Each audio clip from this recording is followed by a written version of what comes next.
Hello master.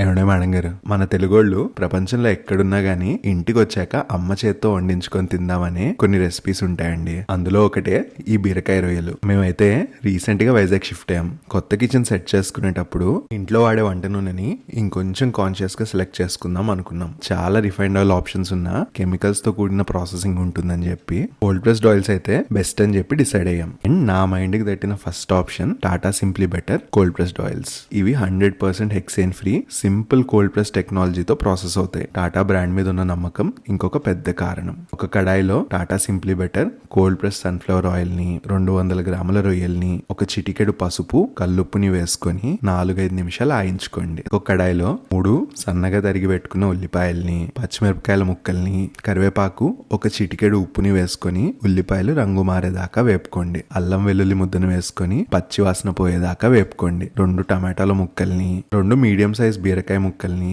ఒక చిటికెడు పసుపుని వేసుకొని ఒకసారి మంచిగా కలుపుకోండి. రొయ్యల ఫ్లేవర్ ఎక్కువగా ఉండాలంటే రొయ్యల్లో ఊరిన నీళ్లతో పాటు వేసుకోండి. మూత పెట్టి ఒక 70% మగ్గిపోనివ్వండి. ఇందులోకి ఉప్పు, కారం, గరం మసాలాను వేసుకోండి. కూర కొంచెం జ్యూసీగా కావాలనుకునే వాళ్ళు మంచినీళ్ళని పోసుకోండి. లేదంటే కూరని దగ్గర పడేదాకా మగ్గించేసుకోండి. చిన్న చిన్న మార్పులతో డైలీ కుకింగ్ ని బెటర్ గా చేసుకోవాలి అనుకుంటే గనక switch to hexane free Tata simply better cold pressed oils.